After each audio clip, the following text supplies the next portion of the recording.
पहलगाम में हुए आतंकी हमले को 8 दिन का वक्त गुजर चुका है। आज 30 तारीख है, इस महीने का अंत हो रहा है आज। और इस पूरे 8 दिन में जो तमाम घटनाक्रम हमने देखा, जिस तरीके से भारत की ओर से रिटेलिएट किया गया और जिस तरीके से जो है पाकिस्तान को घेरा गया और जिस स्ट्रेटेजिक तरीके से पाकिस्तान की कमर को तोड़ने की कोशिश की गई है, वो अपने आप में काबिले तारीफ भी इसको कहा जा सकता है। क्योंकि जिस तरीके के कड़े और बड़े एक्शन भारत सरकार की ओर से लिए गए हैं, उससे पाकिस्तान की कराहें निकल गई है। सिंधु जल संधि जो थी उसको सस्पेंड किया गया। इसके अलावा अटारी वाघा बॉर्डर को बंद कर दिया। अल्टीमेटम दिया गया पाकिस्तानी नागरिकों को जो भारत के अंदर थे, उन्हें बाहर निकल जाने को कहा गया। यहां तक कि जो ऐसे पाकिस्तानी लोग जो यहां पर मेडिकल वीजा लेकर के पहुंचे हुए थे, उनको भी जो है सख्त हिदायत दी गई कि भारत को खाली कर दीजिए, अब बिल्कुल भी टॉलरेट नहीं किया जा सकता है। इसके बावजूद हैरत वाली बात यह है कि पाकिस्तान की जो हेकड़ी है वो कम होने का नाम नहीं ले रही है। तो यहां पर जो है हमारे साथ इन तमाम मुद्दों पर गहराई से बातचीत करने के लिए हमारी खास मेहमान नाजिया इलाही खान जी हमारे साथ मौजूद है। नाजिया के बारे में परिचय देने की बहुत आवश्यकता नहीं है, बहुत जाना माना चेहरा है। सुप्रीम कोर्ट की एडवोकेट है, भारतीय जनता पार्टी की प्रखर वक्ता के तौर पर जानी जाती है और सिर्फ हिंदुस्तान ही नहीं बल्कि पाकिस्तान की मीडिया में भी इनके नाम के खूब चर्चे रहे हैं। वहां के पैनल्स में जो है जिस तरीके से पाकिस्तानियों की धज्जियां उड़ाती है, आप आज उसकी बानगी देखने वाले हैं। नाजिया जी, स्वागत है आपका। हर हर महादेव, जय जय श्री राम, वंदे मातरम, भारत माता की जय। जी, यहां पर देखिए, जो जिस संजीदा मसले के ऊपर हम लोग यहां पर आज बातचीत करने के लिए जुटे हुए हैं, बेशक से चेहरे पर कुछ मुस्कान जरूर है, लेकिन दिल बहुत दुखा हुआ है, आत्मा बहुत दुखी हुई है। जिन 26 लोगों को मारा गया, जिस नृशंस तरीके से मारा गया, उसको हिंदुस्तान जो है कभी भुला नहीं पाएगा। पाकिस्तान जो है लगातार पल्ला झाड़ने की कोशिश कर रहा है। नाजिया जी, पाकिस्तान लगातार बोल रहा है कि हमको सबूत दो, हमको सबूत चाहिए। किस तरह का सबूत आखिर वो चाहता है? क्योंकि जब हमने 26/11 का हमला देखा, वहां पर हिंदुस्तान ने सबूत के नाम पर तैयार करके जो है पुलिंदा दिया था, कागजात का डोजियर तैयार करके दिया था। उस डोजियर के ऊपर पाकिस्तान ने बोला था हम कैसे यकीन कर ले इसके ऊपर, ये तो सिर्फ एक लिटरेचर है, ये बोल करके उनके सुप्रीम कोर्ट के चीफ जस्टिस ने उसको कूड़ेदान में फेंक दिया। अब किस तरह के जो है यहाँ पर सबूत की मांग कर रहे हैं? मुझे आज सरदार पटेल जी की कलकत्ता में दी हुई एक स्पीच याद आ गई जो उन्होंने 1948 में दिया था और उन्होंने साफ लफ्जों में कहा था कि भारत के जिन मुसलमानों ने भारत के कलेजे को चीर करके इस्लामिक पाकिस्तान बनाने में जिन्ना की मदद की, आज रातों रात जो रह रहे हैं भारत में 3 करोड़ से ऊपर मुसलमान, हम उनकी ईमानदारी पर भरोसा कैसे कर लें। पाकिस्तान की हालत राम जी कुछ वैसी ही हो गई है जैसे शहबाज शरीफ की हो गई है। शहबाज शरीफ को बवासीर हो चुका है और वो रातों रात हॉस्पिटलाइज्ड हुआ और ना वो उठ पा रहा है, ना बैठ पा रहा है और ना चल पा रहा है। और ऐसी ही हालत पाकिस्तान की हो चुकी है, पूरे पाकिस्तान को बवासीर हो चुका है। क्योंकि मोदी ने जैसे ही बौद्ध की धरती से और पटना की धरती से खड़े होकर के ये कहा कि मिट्टी में मिला दूंगा, उसी वक्त पाकिस्तान को समझ में आ चुका कि ये कब्र में दफन करने की बात कर रहा है। क्योंकि उरी के बाद जब आदरणीय प्रधानमंत्री श्री नरेंद्र दामोदर दास मोदी ने ये कहा था कि खून और पानी एक साथ नहीं बह सकता, तो ये गधे बेचने वाले लोग पाकिस्तान में जो फी सबिलिल्लाह और उम्माह वाले हैं, ये गधे का व्यापार करने वाले, गधेड़ी का दूध का व्यापार करने वाले, अपने दिमाग को गधेड़ा बनाने वाले, ये शायद समझ नहीं पाए थे कि आदरणीय प्रधानमंत्री सिंधु नदी की बात कर रहे हैं कि तुम खून बहाओगे तो तुम्हारा पानी हम रोकेंगे। और उसी का नतीजा हमने देख लिया पहलगाम हमले। और ये सिला, नाजिया, ये सिला जो है पाकिस्तान ने उस समय दिया जब भारतीय प्रधानमंत्री ने खुले दिल से पिछली सारी राइवलरीज को भुला करके, मुझे वो दिन याद है साल 2014 के बाद जब प्रधानमंत्री मोदी जब नए प्रधानमंत्री बने थे, एक भाषण में उन्होंने खास तौर से खुले दिल के साथ सारी राइवलरीज को भुला करके एक बात कही थी कि आओ पाकिस्तान, हम अगर लड़ना चाहते हैं तो लड़ते हैं गरीबी के खिलाफ, अगर हम लड़ना चाहते हैं तो लड़ते हैं हम अपने करप्शन के खिलाफ, अगर लड़ाई करनी चाहते हैं तो करते हैं हम लोग अपने देश की कुव्यवस्था के खिलाफ। तो इस तरह के खुले दिल के मिजाज वाले जो प्रधानमंत्री हैं भारत के, उन्होंने जो है पाकिस्तान को इस तरह का दोस्ताना न्योता दिया था कि अगर जंग लड़नी ही है तो जंग का स्वरूप दूसरा कर दे और क्यों ना इस जंग को एक नई परिभाषा दे दे। लेकिन पाकिस्तान अपनी फितरत से मजबूर है, जिस तरीके से जो है इन्फिल्ट्रेट करते रहे हैं उसके घुसपैठिए, और जिस तरीके से भारत के सामने जो है चैलेंजेस यहां पर पैदा करते रहे हैं, भारत आखिर कब तक और किस सीमा तक के, किस हद तक जाकर के इसको बर्दाश्त करता रहेगा? आखिर वो पैमाना भरने लगा है। 26 मासूमों को उनका धर्म पूछ पूछ करके मारा गया, जिन्होंने जान बचाने के लिए कहा कि हम मुस्लिम हैं, उनके कपड़े उतरवा दिए गए, उनका कच्छा उतरवा दिया गया, उनका खतरा देखा गया कि वाकई ये मुसलमान है कि नहीं। आखिर ये किस तरह की नफरतें हैं? आखिर पाकिस्तान जो है ये सब कुछ जो पनपा रहा है, और ये बात तो जग जाहिर है कि आतंकवाद का जो एपिसेंटर है पूरी दुनिया मानती है पाकिस्तान है। तो यहां पर पाकिस्तान को झिझक क्या है आखिर इस बात को कबूल करने में, और क्यों आखिर वो भारत से जो है सबूत पे सबूत मांगी जा रहा है? मुझे थोड़ा सा समय दीजिएगा, क्योंकि आपने बहुत सारे सवाल एक साथ किए हैं और मैं इसको जी। पूरे क्रिस्टल क्लियर और प्रूफ के आधार के साथ मैं इसका जवाब देना चाहती हूँ। कश्मीर की कश्मीरियत को पहले समझना पड़ेगा, और जिस हिसाब से 5 लाख से ऊपर भारत की बेटियां जो बाबुल भारत के हैं और वो बुलबुल पाकिस्तान की हैं, जिस तरीके से रो रही हैं और कह रही हैं कि भारत की सरकार ने फिर हमें शादी करने की अनुमति क्यों दी, तो भैया आप निकाह करती हैं, आप कोर्ट मैरिज नहीं करती हैं। जो भारत आपको रोकता और भारत की सरकार आपको पनाह देती, फिर भी किसी ने 40 साल, किसी ने 20 साल यहाँ पर भारत की सरकार के राशन और हमारे टैक्स के पैसे की रोटियां तोड़ी हैं और टेररिस्टों को हवा और रोटी बोटी दिया है। पाकिस्तान का झूठ, इसको भी मैं खोलूंगी। पहले कश्मीर की कश्मीरियत को समझते हैं। कश्मीर की कश्मीरियत इस तरीके की बन चुकी है इसी पाकिस्तान में बिहाई हुई बेटियों की वजह से, और पाकिस्तान से लाई हुई बहुओं की वजह से, और पाकिस्तान से लाए हुए दामाद की वजह से, कि कश्मीर की कश्मीरियत 1989 में यासीन मलिक के द्वारा लश्कर तैयबा और जैश ए मोहम्मद ने ये पैगाम दे दिया था भारत के सभी लोगों को कि भाई यहाँ पर हिंदू पंडित नहीं रह सकते, और सेम वही पैगाम पहलगाम में दिया गया जब उनका खतना चेक किया गया, जब उनसे कलमा पढ़वाया गया, जब उनसे अजान दिलवाया गया। अब बात आती है कि कश्मीर की कश्मीरियत में अगर सीआरपीएफ मुसलमान होगा तो वो पाकिस्तान की अपनी बहनों की बेटी से शादी करेगा, ये तो देश बर्दाश्त नहीं कर पाएगा।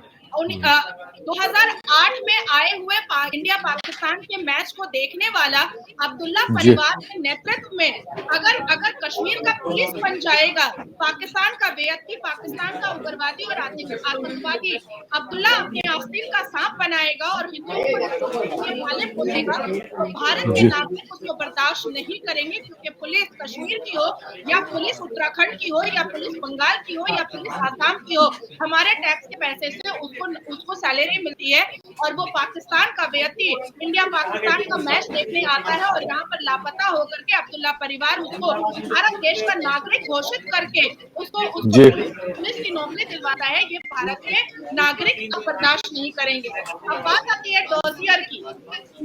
डॉजियर पर अब ये देश नहीं चलेगा। ग्रुप उसको दिया जाता है जिसको पढ़ना आता है। सर्वोच्च न्यायपालिका का सम्मान उसका किया जाता है जो संविधान पर चलता है, और सुप्रीम कोर्ट जो पाकिस्तान में है वो संविधान पर नहीं चलता है, वो शरिया पर चलता है, वो इस्लाम पर चलता है। मैं ज्यादा दूर की बात नहीं, 2022 की बात कहूंगी कि 2022 में पाकिस्तान के सर्वोच्च न्यायपालिका के एक जज ने एक शिया को बेल दिया था, इंटरिम बेल दिया था। आपको पता है मौलानाओं ने क्या किया? उस जज का सर तन से जुदा किया और कहा कि तेरी हिम्मत कैसे हुई कि तूने शिया को बेल दिया। आपको 2023 की बात बताती हूँ कि 2023 में गोली खेलने पर एक डॉक्टर को कत्लेआम कर दिया गया और उसको ड्राइवर नहीं उसका सर तन से जुदा किया। आपको पता है न्यायपालिका पाकिस्तान के कोर्ट ने क्या किया? पाकिस्तान के कोर्ट ने उस ड्राइवर, उस मुसलमान ड्राइवर को अवार्ड दिया और कहा कि तूने काफिर को मौत के घाट उतारा है, तेरे लिए कोई सजा नहीं बनती है। अब आते हैं पाकिस्तान के वार ऑर्गेनाइजेशन, VAR वार ऑर्गेनाइजेशन, जिसने UN से लेकर के इंटरनेशनल कोर्ट तक ये गुहार लगाया है कि पाकिस्तान के 89% पुरुष जो है वो अपने घर में बेटियों का और भतीजियों का और भांजियों का बलात्कार करते हैं, और बच्चा करवाने के लिए जब सरकारी अस्पताल में जाते हैं तो बेटियों को पहले ही समझा दिया जाता है कि अब्बा जो है ना वो तेल लगाकर धीरे धीरे करते हैं, बहुत जोर से क्रूरता के साथ नहीं करते हैं। ये पाकिस्तान, अगर इस्लाम के जस्टिफिकेशन पर बेटियों का बलात्कार ये लोग कर सकते हैं तो इस्लाम के जस्टिफिकेशन पर काफिरों की हत्या करना तो सबसे बड़ा और सबसे अव्वल दर्जे का मुबारक काम है इनके लिए। तो ये डॉजियर पर अब हम नहीं है, ये डॉजियर भेजना, ये पाकिस्तान के सर्वोच्च न्यायपालिका को बताना कि देखो ये है प्रूफ नहीं। अभी आधे घंटे पहले भारत के आदरणीय प्रधानमंत्री के नेतृत्व में जो मीटिंग हुई है और इसमें राजनाथ सिंह जी थे, अजित डोभाल जी थे, अनिल चौहान जी थे और सर्विस चीफ के जितने भी ऑफिसर थे और तकरीबन 40 मिनट से ऊपर की मीटिंग हुई है जिसमें आदरणीय प्रधानमंत्री ने खुली छूट दी है एनएसजी को, सीआरपीएफ को, बीएसएफ को और आसाम के राइफल्स को, जहां पकड़ो वहां मारो, जहां पकड़ो वहां गाड़ो। सबूत होना चाहिए वो आतंकवादी। बिल्कुल, ये उच्च स्तरीय बैठक हुई है।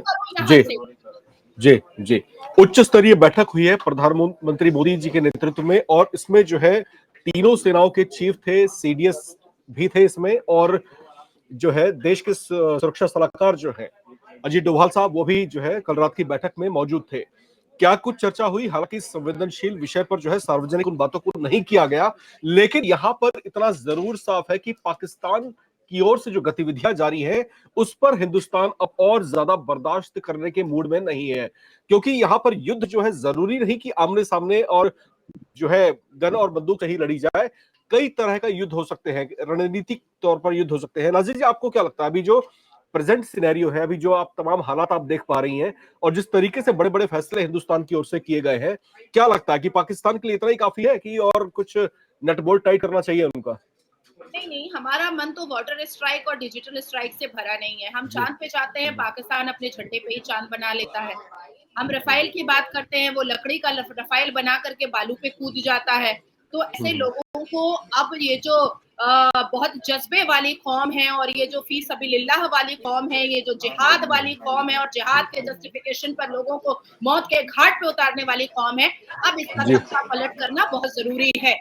आप देखिए इनकी फरफराहट, सरसराहट, झरझराहट और घबराहट इनकी देखिए। अताउल्लाह तहार जो पाकिस्तान का स्पोक पर्सन है, पाकिस्तान के वज़ीर आज़म का जो स्पोक पर्सन है, वो रात में 2 बजे 1:58 में ट्वीट करता है, मैं आ रहा हूँ एक प्रेस कॉन्फ्रेंस करने के लिए, सब ऑनलाइन आ जाओ क्योंकि मैं भारत से होने वाले एयर स्ट्राइक के बारे में तुम लोगों को बहुत जानकारी देने वाला हूँ। अरे तू है कौन? तेरे पेट में चावल नहीं जा रहा है, तू आटा नहीं खरीद पा रहा है, तू भारत की खुद में इंक्वायरी देगा। तो और बता क्या रहा है अपनी प्रेस कॉन्फ्रेंस में अताउल्लाह खान? भारत जो है अब वो अपने रफाइल का काम करने वाला है। भारत जो है अपने भारत की सेना को भेज करके पाकिस्तान को खत्म करने वाला है। अब इसमें नया क्या बच्चा भैया? आदरणीय प्रधानमंत्री ने गौतम बुद्ध की धरती से, बिहार की धरती से ऐलान कर दिया था कि मिट्टी में मिला दूंगा। अब आती है बात कि पाकिस्तान की सरकार कितनी परेशान है और उनकी आर्थिक व्यवस्था, उनकी सामाजिक व्यवस्था, उनकी फाइनेंशियल कंडीशन और उनके डिफेंस की पोजीशन क्या है। अब मैं आपको और व्यूअर्स को ये बताती चलूं कि पूरी दुनिया में भारत देश का डिफेंस पोजीशन 4वें पोजीशन पर है और पाकिस्तान का 12वें पोजीशन पर। हमारी इकोनॉमिकल और फाइनेंशियल कंडीशन इतनी स्ट्रॉन्ग है कि जितना महाराष्ट्र अकेला फाइनेंशियल पावर भारत सरकार को देता है, उतना फाइनेंशियल पावर जो है पूरे पाकिस्तान की भी नहीं है। अब मैं आपको सिर्फ एक कंपनी का नाम बताऊंगी और वो है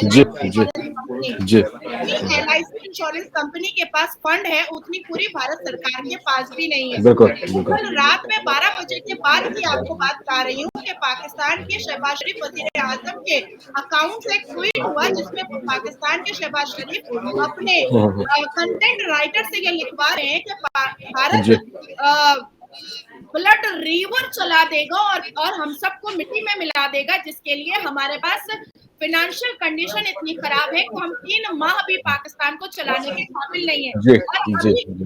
according to the State Bank of Pakistan had a total forex reserve of 15.436 billion as of April 1825। भैया हमारा तो पॉकेट झाड़ देगा अगर महाराष्ट्र, हमारा तो ऊपर का पॉकेट अगर झाड़ देगा LIC कंपनी, हमारा तो आस्तीन अगर झाड़ देगा टाटा कंपनी, हमारा तो अगर बायां पॉकेट झड़ देगा अंबानी तो हम तो पाकिस्तान का तख्ता पलट कर देंगे। तू कर क्या सकता है? तू खून की नदियां बहाएगा, तेरी नदियां बंद हो गई तो तू फड़फड़ाने लगा। बिल्कुल बिल्कुल। अच्छा, यहाँ पर देखिए बड़ी दिलचस्प सी बात है राजिया जी, पॉपुलेशन की बात करें तो उत्तर प्रदेश से भी कम पॉपुलेशन है इनके पास। अगर ये बहुत धर्म के ऊपर उड़ते हैं तो पाकिस्तान से ज्यादा इस्लामिक लोग जो है हिंदुस्तान में है। अगर अर्थव्यवस्था की बात करें तो हमारी एक ही कंपनी जो है इनकी कुल अर्थव्यवस्था को बीट कर देती है। आखिर ये उछलते किस बात पर है, मुझे समझ में नहीं आता। जरा हमारे दर्शकों को बताएं आप जरा ये बात। ये उछलते हैं फी सबीलिल्लाह पर। इनको ऐसा लगता है कि जंग के मैदान में जैसे ही ये नारे तकबीर अल्लाह अकबर कहेंगे, इनका तलवार बिना धार के और बिना उसके जंग को मिटाए चलने लगेगा। आप सोचिए कि जो लोग इस्लाम का परचम लहरा रहे थे और अपने यहाँ मुल्ला मौलवियों पर करोड़ों रुपए खर्च करके उनको सिक्योरिटी दिया करते थे, और जो मुल्ला मौलवी तस्बीदाना पढ़ के सिक्योरिटी के साथ जीप पर बैठता है, मैं उस मुल्ला मौलवी पाकिस्तान से पूछना चाहती हूँ, तस्बीदाना पर जो अल्लाह की आयत पढ़ते हो उस पर विश्वास नहीं है क्या?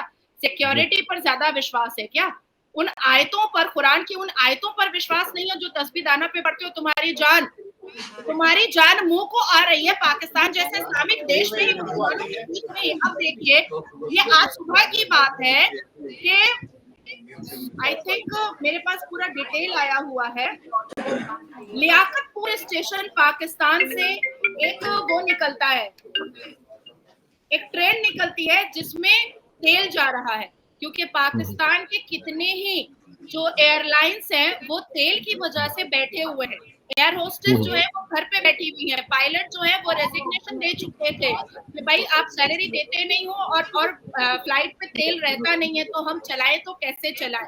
तो एयरपोर्ट से लेकर के कॉलेज तक कर्जे में डूबा हुआ है। और जनरल आसिम मुनीर जो टू नेशन थ्योरी की बात करके मुसलमानों को भड़काकर हिंदुओं को मौत के घाट उतार रहा था, आज गायब कहाँ है? आज लापता है। तकरीबन 200 से ऊपर बड़े बड़े जो सेना के बड़े बड़े पद अधिकारी हैं पाकिस्तान के, वो विदेश जा चुके हैं। बिल्कुल।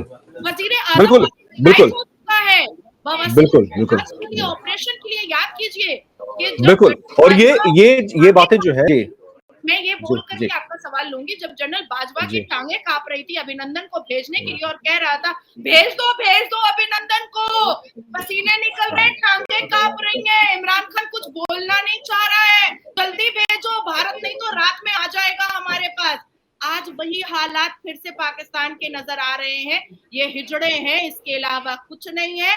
इन्होंने चूड़ियां पहन रखी हैं लेकिन चुल मचाने की आदत कभी गई नहीं है। अब इसको मिटाना बहुत जरूरी हो चुका है। बिल्कुल। और पाकिस्तान की मीडिया में क्या कुछ चर्चाएं इस समय चल रही हैं, थोड़ा सा आपको वो भी बताते चलें। पाकिस्तान की मीडिया में इस समय दिखाया जा रहा है कि बहुत सारे ऐसे आला अफसर हैं पाकिस्तान की फौज में जिन्होंने अपनी अपनी फैमिलीज को विदेशों में भेज दिया है, जहां पर उनके ठौर ठिकाने हैं वहां भेज दिया है, ताकि अगर जंग के हालात आते हैं तो उनके परिवार जो है कम से कम सुरक्षित रहे। ये तो इनके देश का हाल है।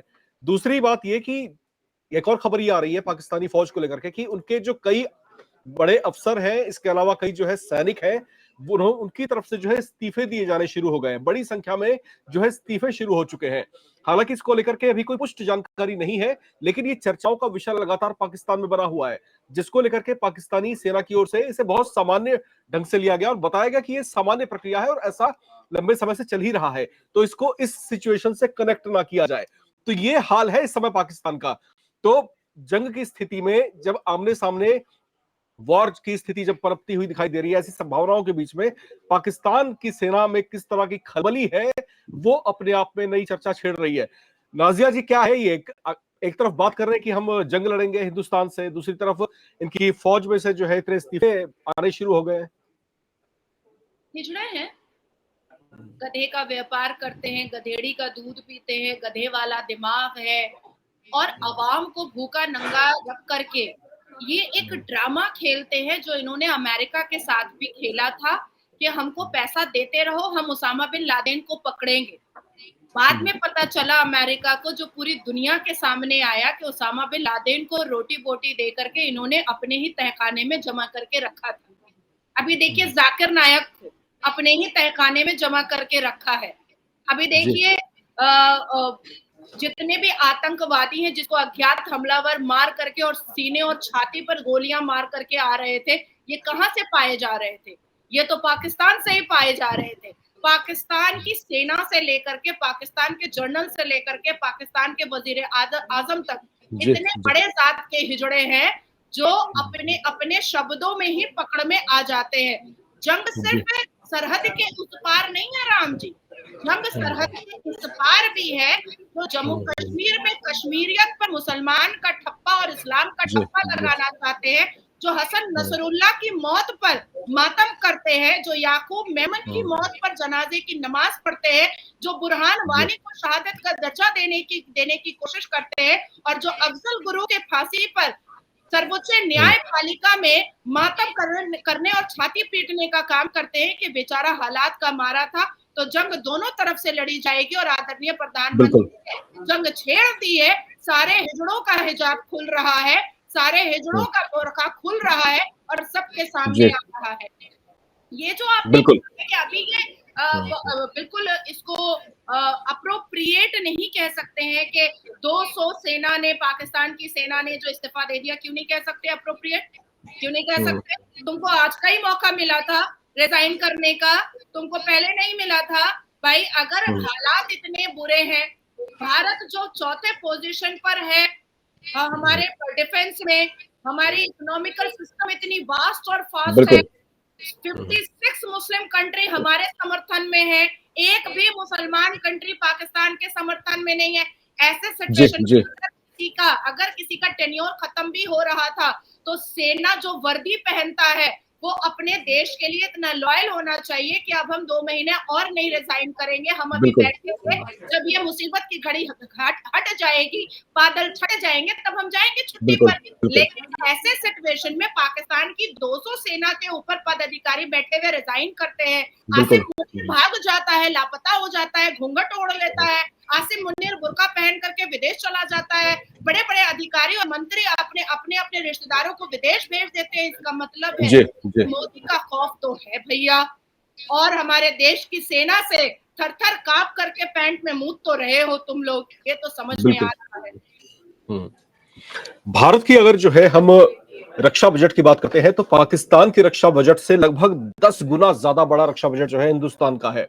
इसके अलावा जो कोर कमांड्स की हम बात करें तो हमारी सेना की स्ट्रेंथ ऐसी है कि हमारे पास 7 कोर कमांड्स है, पाकिस्तान के पास सिर्फ 1 कोर कमांड है। इसके ऊपर जो है इतना उछलना, कहीं ये उनकी गलतफहमी तो नहीं कि भाई पीछे हमारा चीन बैठा हुआ है, चीन बड़ा हमारा साथी है, कहीं चीन के बल पर तो नहीं उछल रहे हैं कि चीन उतरेगा और युद्ध की स्थिति में बचाव करेगा उसका? इनकी देखिए दोगलापन, इनका गिरगिट वाला अंदाज देखिए कि चीन ने प्रत्येक मस्जिद को हगने की जगह बनाया है, प्रत्येक मस्जिद को, और जितने भी मुसलमान जाते हैं उनको कहता है चटाई बिछा के एक वक्त पढ़ ले नमाज, उसके बाद ये चटाई और अपना ये टोपी साइड में रख, और उसके बाद उनको रिहैब सेंटर में डाला जाता है कि जब तक तेरे सर से इस्लाम का भूत नहीं उतरेगा बाहर नहीं निकल ले। ये है चीन। लेकिन चीन बाप बड़ा ना भैया, मुसलमान के लिए सबसे बड़ा रुपया। तो चीन पर जो ये ताक लगाए बैठे हैं, मुझे नहीं लगता है कि जिस तरीके से 56 मुस्लिम देश इनके मुंह पर थूक चुका है पाकिस्तान के मुंह पर, चीन भी थूक देगा। मैं एक कहावत मुझे, और जरा वही बताइए, जो चीन के उइगर मुसलमान हैं उनका क्या हश्र कर रहा है वो? हाँ, आप ये सोचो ना। और क्योंकि अब देखिए पाकिस्तान को ऑलमोस्ट एक जमाना था कि अरब की कंट्री पाकिस्तान को समर्थन करती थी, कतर पाकिस्तान को समर्थन करता था, ईरान पाकिस्तान को समर्थन करता था, अकेला यूएई पाकिस्तान को समर्थन करके उसकी भिखारी वाली जिंदगी को रोक लेता था। अब अरब क्या कर रहा है, यूएई का क्या कर रहा है, भर भर करके कंटेनर में भर भर करके पाकिस्तानियों को निकालता है, बोलता है तू यहाँ आकर के मॉलेस्टेशन और रेप करता है और तेरी खाला फुप्पो आकर के यहाँ पर भीख मांगती है, हम रहने नहीं देंगे। तो ये एक ऐसा पाकिस्तान इस्लामिक देश है जो इस्लामिक दूसरे देशों से मुंह में थूक ले रहा है, वो लोग बेइज्जत करके फेंक रहे हैं। अब मुझे बिहार का एक कहावत याद आ गया है, खाली घड़ा ठटठनाता बहुत है और खाली पेड़ झरझराता बहुत है।